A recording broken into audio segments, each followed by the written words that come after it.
Tere õhtust ja tere tulemast saatesse On The Record I24 Newsi põhjaliku intervjuu saatesse. Pärast mitmeid kuid kestnud ummikseisu Gaza relvarahu läbirääkimistes rahunõukogu avaldas reedel 15-punktilise tegevuskava, et viia lõpule USA presidendi Donald Trumpi kõikehõlmava Gaza rahuplaani rakendamine. Tegevuskava kohaselt siseneb Gaza halduskomitee piirkonda ja võtab Hamaselt üle oma vastutusalad. Rahvusvaheline stabiliseerimisjõud saadetakse piirkonda turvalisuse tagamiseks, Palestiina politsei väljaõpetamiseks, humanitaarabi jagamise jälgimiseks ja üleminekuprotsessi toetamiseks. Tegevuskava näeb samuti ette, et Hamas ja Iisrael lõpetavad viivitamatult kõik sõjalised operatsioonid ning Hamasi relvade desarmeerimise, mis oli algselt seotud Iisraeli vägede järk-järgulise taandumisega Gazast. Kuid nüüd näib olevat eeltingimus Iisraeli kaitseväe lahkumiseks, mitte paralleelne protsess. Kas see on siis Hamasi kui sõjalise ohu lõpu algus nii iisraelastele kui ka Gaza elanikele? Või õnnestub tal nagu tavaliselt leida viise kokkuleppest mööda hiilimiseks, relvitustamisest hoidumiseks ja jääda Gazas domineerivaks relvastatud jõuks. Et seda kõike lahti seletada, on mul hea meel taas saates tervitada Ahmad Fuad al-Khatibi.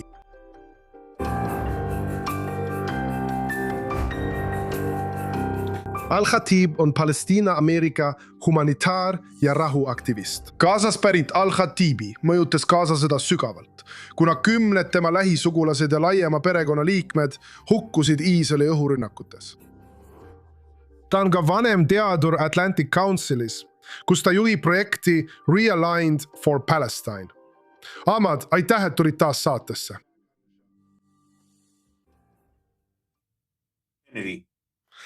Mida sa arvad sellest reedel avaldatud tegevuskavast? Kas see on lõpuks see dokument, mida me kõik oleme oodanud? Nagu kõik teisedki, olin ka mina alguses kindlasti skeptiline. Lõppude lõpuks on tegemist Hamasiga, kes on varendi sõlminud erinevaid kokkuleppeid näiteks Palestiina omavalitsusega, et ära leppida ja ühendada Gaza läänekaldaga, aga on siis lubadustest taganenud ja pole oma ministeeriume Palestiina omavalitsusega ühendanud. Oleme näinud, kuidas Hamas on sõlminud mitmeid relvarahu kokkuleppeid Iisraeliga. Näiteks oli relvarahu 6. oktoobril ja oleme näinud, kuidas Hamas otsustas seda 7. oktoobril rikkuda. Nii et kui soovite, siis on olemas pikk pretsedent, kus Hamas on olnud kokkulepete osaline ja siis leidnud viise neist mööda hiilida. On täiesti normaalne ja tervislik suhtuda sellesse skepsisega. Samas, aja jooksul, kui ma kuulasin osa Hamasi juhtkonnast, kui ma kuulsin kulisside taga mõningaid ametnikke, kes olid läbirääkimistele lähedal, kui ma nägin Iisraeli reaktsioone, kui rahunõukogu avalikkuse ette tuli, kui tolm oli maha langenud, kui nii võib öelda. Ma arvan, et siin on palju millega töötada. Ma arvan, et sellel võivad olla tõsised tagajärjed Gaza tuleviku suunale. Ma arvan, et narratiivi seisukohast võib see olla väga oluline. Mulle meeldis, kuidas sa ütlesid Hamasi lõpu algus, kui nii võib öelda, selle terroriorganisatsiooni teekond viimase 4 aastakümne jooksul, alustades 70-ndatest, kui nad alustasid heategevusorganisatsioonina ja nende ametlik käivitamine 87 aastal. Kuni nende tõusuni võimule, kuni Gaza üle kontrolli haaramiseni ja rannikuala muutmiseni kindluseks. Vägivalla, terrori, tunnelite, rakettide ja muu sellise jaoks. Ma arvan, et see võib tõepoolest olla Hamasi loo viimane peatükk ja sellega koos ka relvastatud vastupanu narratiivi võimalik kummutamine. Isegi kui on küsimusi järjestuse kontrollimise, tehnokraatliku komitee võimekuse ja suutlikkuse ning rahvusvahelise stabiliseerimisjõu kohta, Gaza uue politseijõu kohta tekib küsimusi. Küsimus on, kas nad suudavad sellega tõesti hakkama saada. Nii et siin on palju mida analüüsida, aga ma olen tegelikult esimest korda mitme kuu jooksul optimisti. Võtame siis lahti selle järjestuse küsimuse, mille sa tõstatasid. 15-punktilise tegevuskava tekstis on kirjas, et Hamasi relvitustamine ja vägede väljaviimine peaksid olema omavahel seotud, mis on väga ebamäärane sõnastus. Aga siis Gaza kõrge esindaja Nikolai Mladenov andis pärast seda omamoodi täpsustuse, öeldes, et mõlemad protsessid peavad toimuma käsikäes. Seejärel kohtus ta peaminister Netanyahuga ja pärast nende kohtumist esmaspäeval ütles ta, et alles siis, kui Hamasi relvitustamine ja desarmeerimine on täielikult lõpule viidud, alustab Iisraeli kaitsevägi oma tagasitõmbumist. Kuidas te seda seisukoha muutust selgitate? Ma arvan, et ühest küljest ma arvan, on meeleheitlik katse ennetada peaminister Netanyahu ja praeguse valitsuse võimalikke samme, kes lähenevad olulistele valimistele Iisraelis oktoobris. Et ennetada võimalikke katseid kokkuleppest taganeda. Mõned usuvad, et Iisraeli valitsus ei olnud tegelikult valmis selleks, et Hamas võiks tõsiselt nõustuda demilitariseerimise ja relvitustamisega. Ja seetõttu on natuke ebakindlust selles osas, kuidas edasi minna. See on siis üks pool. Teisel pool. Ja ma ütlen seda pigem kõrvaltvaatajana, mitte niivõrd Gaza elanikuna, kellel on selles küsimuses isiklik panus. Keegi võiks öelda. On täiesti arusaadav, et Iisraelil on kõhklusi usaldada Hamasi, et nad loobuksid taktikalistest eelistest. Teate küll, viimase 10 kuu jooksul pärast relvarahu, aga ka alates 7. oktoobrist. Ma mõtlen, see on olnud Iisraeli riigile väga kulukas sõda, nii elavjõu, ressursside kui ka juudi riigi maine osas maailmalaval. Ja seega, Gaza kontrollist loobumine, mis praegu on ainus asi, millele peaminister Netanyahu saab viidata, kui viisile takistada Hamasil uuesti koondumist. Takistada uue 7. oktoobri sarnase rünnaku kordumist ja tagada, et Gaza ei kujutaks enam julgeolekuohtu. Ta ei saa, ei tema ega ükski tulevane Iisraeli peaminister sõltumata sellest, millist ilustatud keelt nad valimistel kasutavad. Nad ei saa tegelikult Gaza kontrollimisest loobuda ilma kontrollitavate ja käega katsutavate tulemusteta. Midagi enamat kui lihtsalt raskerelvad. Relvitustamine algas raskerelvade, miinipildujate ja rakettide teemaliste aruteludega käsigranaadid. Aga olgem ausad, Hamasel on ainult granaadiheitjad. Hamasel on neid alles vaid mõnisada.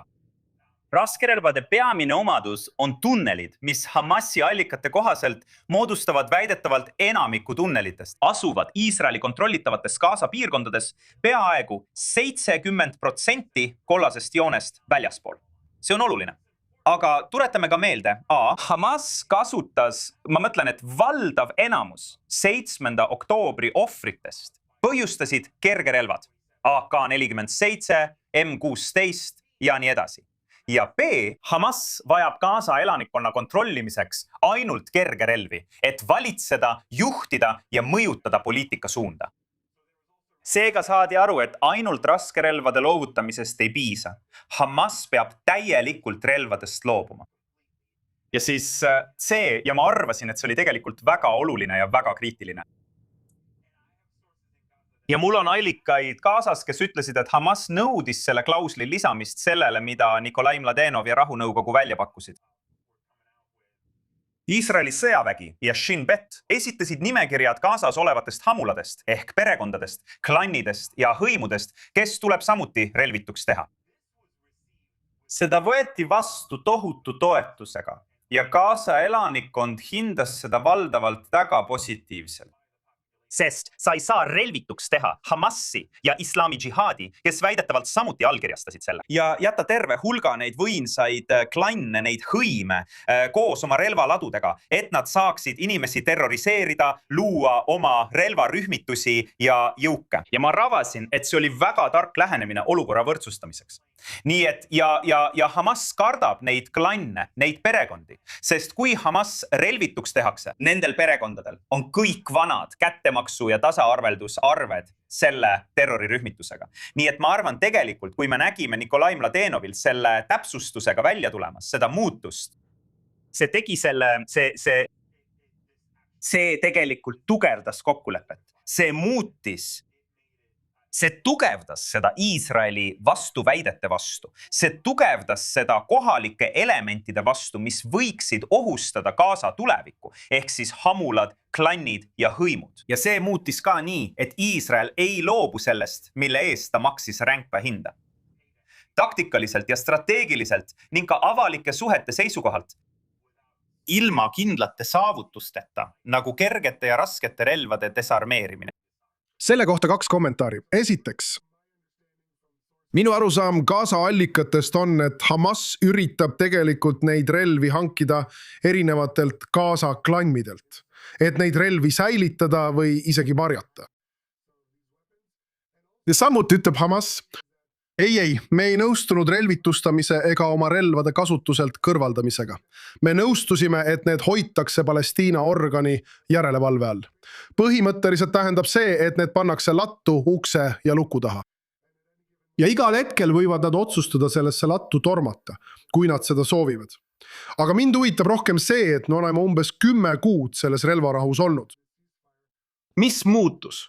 Mis pani Hamasi lõpuks nõustuma selle tegevuskavaga, mis põhineb suures osas ÜRO Julgeolekunõukogu resolutsioonil, mis ei ole uus? Mis siis Hamasi vaates muutus, et nad lõpuks nõustusid? Lihtsalt paar kiiret kommentaari selle kohta. Üks asi, mida ma veel olen kuulnud, on see, et Hamas üritab samuti, sest esialgne deklaratsioon ütles, et käsitulirelvad reguleeritakse uue mehhanismi alusel, mille kehtestab NCCAG, tehnokraatlik komitee. Ja seetõttu viis Hamas tegelikult osa neist käsitulirelvadest oma arsenalist välja ja jagas neid oma liikmetele ning ütles, hoidke need endale ja teesklege, et need kuuluvad teile ning proovige need NCCAG juures registreerida nii, et te kaitseksite end liikmetena. Aga ka nii, et me tulevikus saaksime vajadusel taas ühineda, kasutades neid registreeritud relvi. See on osaliselt põhjus, miks rahunõukogu ja peaminister Netanyahu, kui ta kohtus Nikolai Mladenoviga, rõhutasid, et Iisrael ei tagane enne, kui ka käsitulirelvade küsimus on lahendatud. Et ennetada mõningaid mänge ja manöövreid, millest me sinuga rääkisime ja mida igaüks, kellel on 2 ajurakku, teab. Hamas võib proovida midagi sellist teha. See on üks pool.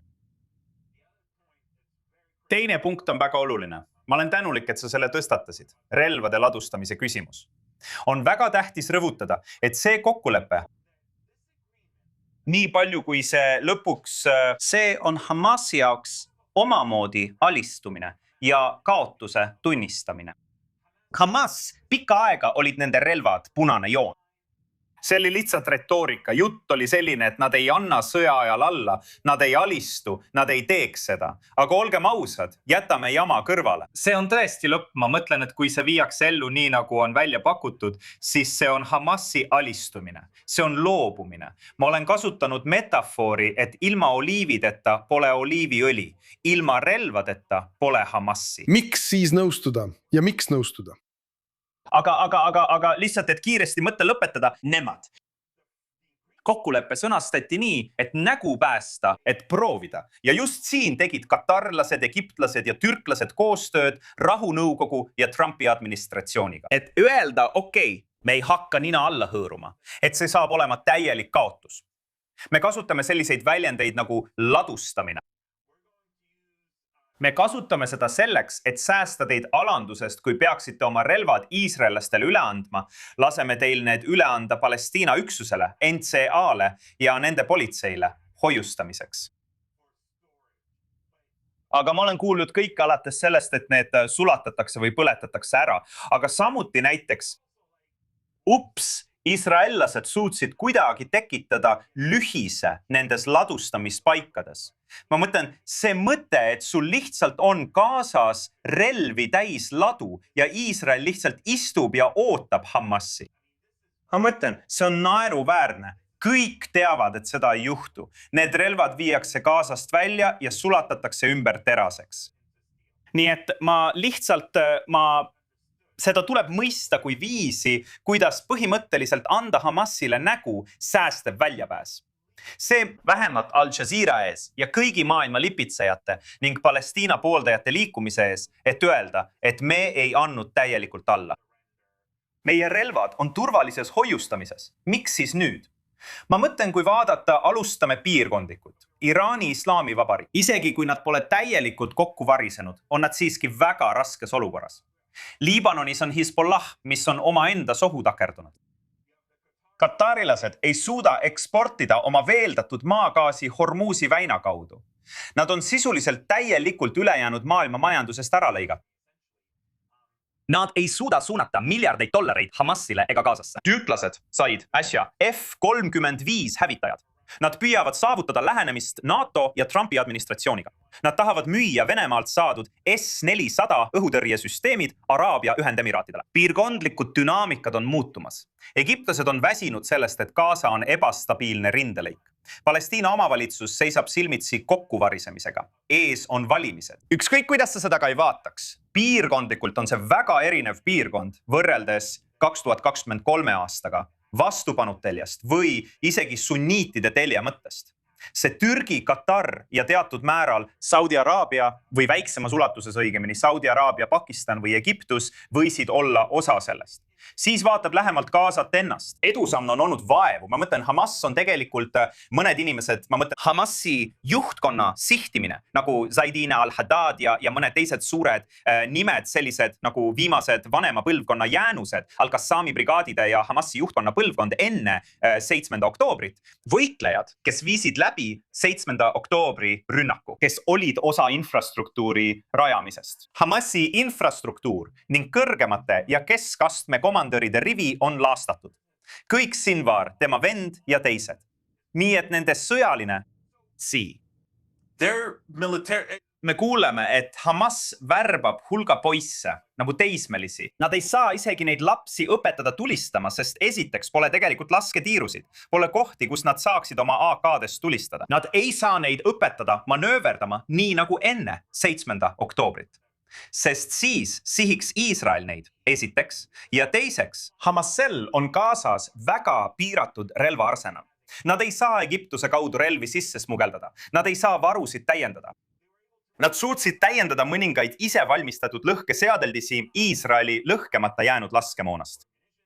Nad kasutasid juhtmeid ja torusid hävitatud kodudest, et teha algelisi raketitorusid ja ise valmistatud lõhkeseadeldiste juhtmeid ning muud taolist. Aga me räägime kahanevast varust, mida Iisrael ei lõpetanud sihtimast ka pärast relvarahu. Seega puudub juhtimisstruktuur, kuigi nad on püüdnud osa oma infrastruktuurist ümber korraldada ja taastada. Pole tegelikke lahingukogemusega asendajaid. Iisrael jälitab pidevalt kõiki, kes olid seotud 7. oktoobri rünnakuga. Laovaruude täiendamist ei toimu, tooraine ega e-lainete salakaubavedus samuti mitte. Ei toimu sellises mahus ülesehitustöid, nagu Hamas arvas, et praeguseks juba algab, kus $100 miljonit tuleksid sisse ja rühmitus leiaks viise nende vahendite kõrvalejuhtimiseks ja taastamiseks. Nii et neil on valikud otsas.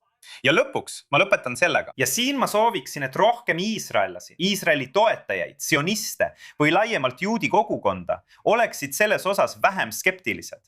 Ja tegelikult uskuge mind, kui ma olen seda juba üle 2 aasta öelnud, et enamik Gaza elanikest on Hamasi vastu. See ei tähenda, et lihtsalt sellepärast, et nad on Hamasi vastu, nad armastavad Iisraeli või on rahu poolt, nii nagu sina ja mina sellest räägime. See lihtsalt tähendab, et olgu selleks siis 7. oktoobri tagajärjed.